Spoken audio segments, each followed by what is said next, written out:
बिस्मिल्लाहिर्रहमानिर्रहीम, अस्सलाम वालेकुम। इस वीडियो में मैं इस्लामाबाद हाई कोर्ट में अभी जो रिसेंटली एमडी कैट का जो केस चल रहा था उसका जो डिसीजन आया है उसके बाद की जो सूरत हाल है मैं उसके ऊपर डिटेल से ज़रा बात करूँगा। और सबसे पहले तो ये है कि जब भी आप किसी कॉज के लिए खड़े होते हैं आपको इस बात से ज़्यादा फ़र्क नहीं पड़ना चाहिए कि आपको विक्ट्री मिली आपको defeat. It's not defeat actually. आपने सही कॉज के लिए स्ट्रगल करनी होती है। सबसे इंपॉर्टेंट चीज़ ये है कि आपको ये देखना होता है क्या आप किसी सही बात के लिए खड़े हैं, क्या आपका स्टांस लॉजिकली, एथिकली, लीगली वो सही है या नहीं है। और अगर आपको लगता है कि आप सही जगह पे खड़े हैं और आपको यकीन है कि आप सही जगह पे खड़े हैं तो इससे कोई फ़र्क नहीं पड़ता कि आपको उस स्ट्रगल का नतीजा क्या मिलता है।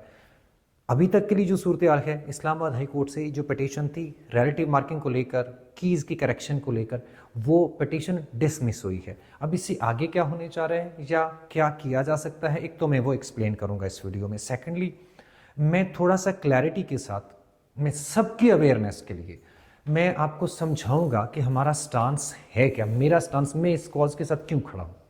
मैं आपको साबित करूंगा इस वीडियो के एंड पे। अगर कोई 2024 का स्टूडेंट जो इसके केस के अगेंस्ट खड़े थे या कोई भी एक शख्स अगर उसको लगता है इस वीडियो के एंड पर कि मैं गलत खड़ा हूं तो जस्ट कम टू मी और मुझे ज़रूर बताइए। बल्कि आप कमेंट्स में बता सकते हैं। आप फेयर होके इस चीज़ को देखिए, न्यूट्रल होके, जो अभी आपको समझाने लगा हूं मैं। उसके बाद आप खुद फैसला करिए कि कौन सही है और कौन गलत है। हम दोबारा से आईसीए में जाने की प्लानिंग कर रहे हैं, हम इसको चैलेंज करेंगे। और जो कोर्ट का डिसीजन है उसके अंदर 2-3 चीज़ें हैं जिसको हम चैलेंज करने जा रहे हैं। वो क्या क्या है मैं आपको वो भी समझाऊंगा। सबसे पहले हमारा जो सवाल है वो ये है कि 2 डिफरेंट टेस्ट हैं, एक 2024 में हुआ, एक 2025 में हुआ। दुनिया के अंदर इस बात की कोई एग्जाम्पल नहीं है कि आप 2 टेस्ट को लेकर इकट्ठा मेरिट बना दें नॉर्मलाइजेशन के बगैर, स्कोर नॉर्मलाइजेशन। हमारे यहाँ unfortunately relative marking, score normalization, ये कहीं टर्म्स ये कहीं सुनने को मिलते नहीं है। हमें लगता है, हम एक चीज़ समझते हैं, मैं पीएमडीसी तक भी और कहीं जहाँ भी हमने सुना, डिस्कशन हुई, डिबेट हुई, सिर्फ ये बात होती है इसके कम हो जाएंगे, इसके ज़्यादा हो जाएंगे। भाई इट्स नॉट अबाउट किसके कम होंगे किसके ज़्यादा होंगे, ये बात नहीं है। नॉर्मलाइजेशन है क्या, और मैं अभी आपको उसकी समझाने की कोशिश करूंगा। दुनिया के अंदर जो टेस्टिंग एंड एवेल्युएशन है उसकी आगे ये जो आपका जो टॉपिक है ना नॉर्मलाइजेशन वाला, ये बेसिकली फॉल करता है साइकोमेट्रिक्स के अंदर। साइकोमेट्रिक्स क्या होता है, टेस्टिंग एवेल्युएशन क्या होता है। दुनिया के अंदर बहुत बड़े बड़े ऑर्गेनाइजेशन हैं, बड़े बड़े इदारे हैं जो इसके ऊपर बहुत सारा काम कर रहे हैं, जिन्होंने टेस्टिंग को डिफाइन किया, जिन्होंने उसके अंदर किस तरह से एक बेहतर टेस्ट डेवलप किया जाता है, उसकी वैलिडिटी क्या होती है, उसकी ऑब्जेक्टिविटी क्या होती है, उसकी असेसमेंट किस तरीके से होती है। You have got so many references. अब आगे पीएमडीसी वैसे मुंह उठा के कोई बंदा आके कुछ भी कह दे कि नहीं ऐसे नहीं हो सकता, उससे कोई फर्क नहीं पड़ता। आपको अपनी बात को लॉजिकली प्रूव करना होता है। मैं अभी आपको दिखाता हूं कि मैं इस बात पे क्यों खड़ा हूं, और उसके बाद इसके लिए इसके काउंटर आर्ग्यूमेंट कोई भी आपके पास है तो दलील के साथ ज़रूर मुझे जवाब दीजिए। सबसे पहले मैं आपको जो चीज़ दिखाने लगा हूं वो है, ये एक बुक है जिसका नाम है scales, norms and equivalent scores. ये किसकी बुक लिखी हुई है, ये किस ऑर्गेनाइजेशन की है, इसका नाम दिखाता हूं आपको। एजुकेशनल टेस्टिंग सर्विस अमेरिका, दुनिया की सबसे बड़ी प्राइवेट ऑर्गेनाइजेशन है जो कि टेस्टिंग और एवेल्युएशन के ऊपर काम कर रही है पूरी दुनिया के अंदर। 1947 में बनी, और पूरी दुनिया के अंदर जो ईटीएस है, अब ईटीएस आपका जीआरई जो है वो ईटीएस कंडक्ट कराती है, टॉफल है ईटीएस कंडक्ट कराती है। इसके अलावा बहुत सारा काम है टेस्टिंग और एवेल्युएशन के ऊपर। ईटीएस एक बहुत अथॉरिटेटिव रेफरेंस माना जाता है दुनिया की अदालतों के अंदर भी। अब ईटीएस ने इस बारे में क्या कहा है मैं अभी आपको एक्सप्लेन करता हूँ, या मैं आपको दिखाता हूँ। ये थोड़ा सा नीचे है, मैं इसको स्क्रॉल करके मैं आपको दिखाता हूँ नीचे कि ये ईटीएस वाले क्या कह रहे हैं इस बारे में। इस बुक के अंदर टेस्टिंग और एवेल्युएशन के ऊपर क्या लिखा हुआ है मैं आपको थोड़ा सा स्कोर नॉर्मलाइजेशन का दिखाता हूं। ये आ गया जी आपका, इसको जरा गौर से पढ़िए और खुद समझिए। पहली चीज ये लिखा हुआ है Since two forms of a test can rarely if ever be made to be precisely equivalent in level and range of difficulty. Two forms का मतलब है दो मुख्तलिफ टेस्ट, रेयरली ऐसा पॉसिबल ही नहीं होता। मैं ये कह रहा हूं, मैं पहले भी ये कह चुका हूं कि हमें ये बहस भी नहीं करनी चाहिए कि एक का डिफिकल्टी लेवल कम है एक का ज्यादा है। अनफॉर्चुनेट बात है कि हमें स्टैट्स निकालने पड़ते हैं। ये ह्यूमनली पॉसिबल नहीं होता, रेयरली पॉसिबल होता है कि कभी दो टेस्ट एक जैसे हो, वरना डिफिकल्टी लेवल का डिफरेंस होता है। आगे वो क्या कहता है, it becomes necessary to equate the forms to convert the system of units of one form to the system of units of another so that scores derived from the two forms after conversion will be directly equivalent. यानी आप अगर उनको equivalency नहीं करेंगे तो ये unfair होगा, दोनों को एक लेवल पे आपको लेकर आना पड़ता है। ये आगे जरा ये पढ़िए। It also becomes possible to compare directly the performances of two individuals who have taken different forms of a test in highly premium selection programme. ये अभी आपके जैसे एडमिशन टेस्ट है एमडी कैट का, उसकी बात हो रही है। For example for college admission और scholarship awards it is especially important for reasons of equity allot. Equity का मतलब फेयरनेस होता है। फेयरनेस की वजह से क्या जरूरी है that no applicant be given special advantage और disadvantage because of the fortuitous administration of a relatively easy और a difficult form of test. ठीक हो गया। तो आपका एक को आसान मिला, एक को टेस्ट मिला, एक को डिफिकल्ट टेस्ट मिला, और उसकी वजह से उन दोनों की अगर परफॉर्मेंस को अगर एक लेवल पे आप जब तक लेकर नहीं आएंगे आप उनको कंपैरिजन नहीं कर सकते। मैं आपको एक दूसरी बुक दिखाता हूं। अब हम एक और रेफरेंस दिखाता हूं आपको। ये बुक कौन सी है, पहले हम इस बुक का इसका नाम देखते हैं, उसके बाद इस पे आते हैं। इसके अंदर क्या लिखा हुआ है, ये भी आपकी एक ईटीएस की बुक है और इसके अंदर लिखा हुआ क्या है इसको हम देख लेते हैं। Principle and practices of test score equating. ठीक हो गया। ये बुक है और ये ईटीएस की लिखी हुई है। यही ईटीएस जो जिसका अभी मैं आपको बता चुका हूं ईटीएस है क्या। अब देखिए इस बुक के अंदर क्या कहते हैं जो स्कोर इक्वेटिंग के बारे में, यहां पे क्या कहा गया है ये देखिए जरा इसको। Score equating is essential for any testing program that continually produces new editions of a test and for which the expectation is that scores from the editions have the same meaning over time.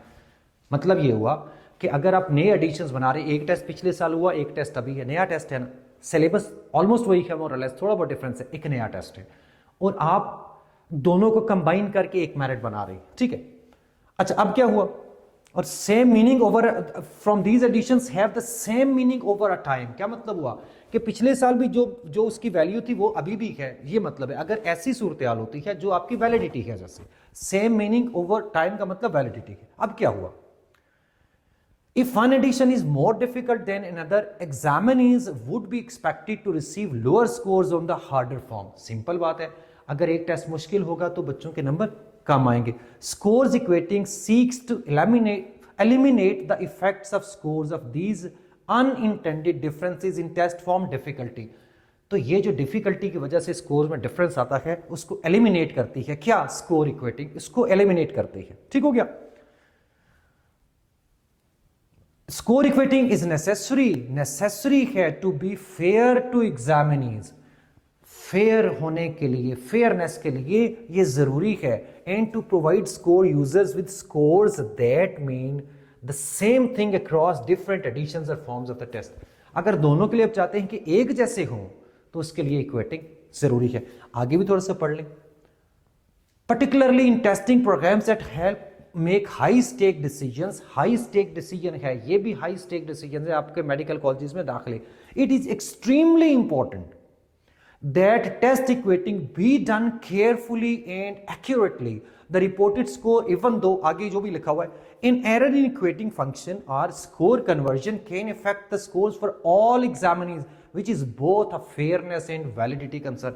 वो ये कह रहा है कि सिर्फ equating आपको करनी नहीं है, बहुत एहतियात के साथ और बहुत सही तरीके से करनी है। यहाँ तो ये करने के लिए तैयार नहीं है, तो इक्वेटिंग ऑप्शन नहीं है।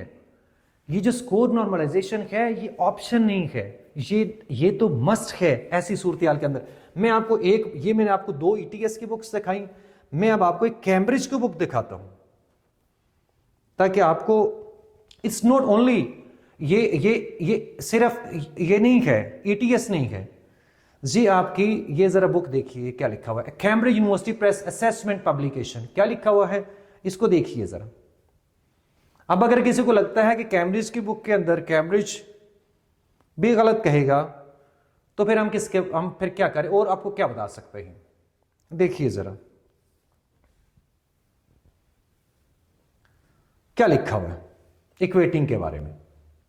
Equating methods are statistical processes whose purpose is to put scores from different assessments onto the same scale. A key application of equating is to determine equivalent scores when candidates for the same qualification can take alternate versions of certain assessments components.